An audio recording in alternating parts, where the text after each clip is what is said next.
need to review all the crazy vocabulary that you should know for this lesson. So the first things we have to understand is this is a box plot. And let's analyze everything that this box plot is giving you because it's a lot of info. First of all, you see how the box plot starts right here? We call this our minimum point.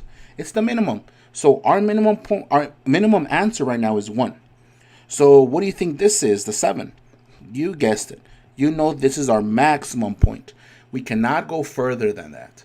Now, if you don't see this, but there's actually a line in the middle of the box. Sometimes it's in the middle, sometimes it's not. Just know that there's a line inside the box, and this is always known as the median, the middle basically.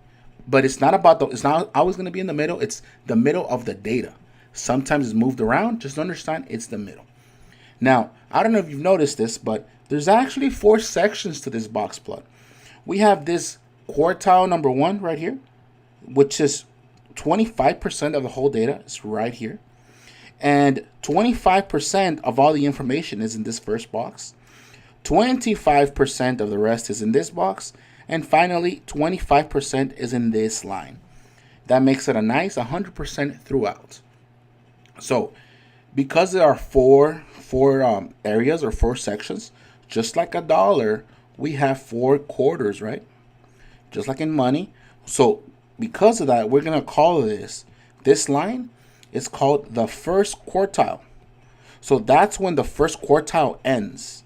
So from here to here is 1 quartile, and here is where it ends. So that's where they like to label it.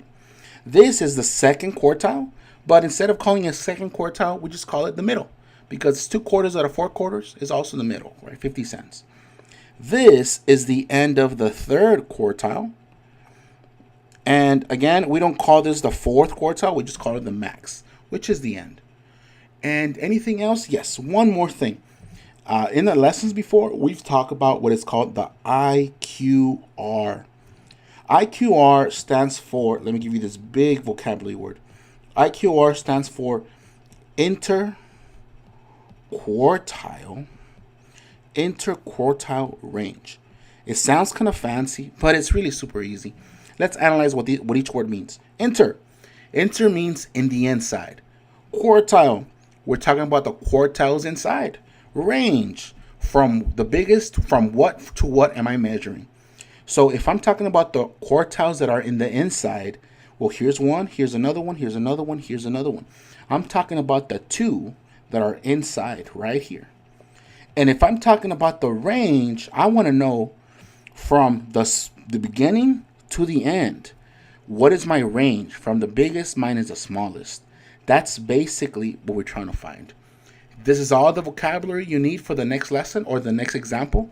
So we'll look at the next video to know what kind of problems you will encounter on the homework.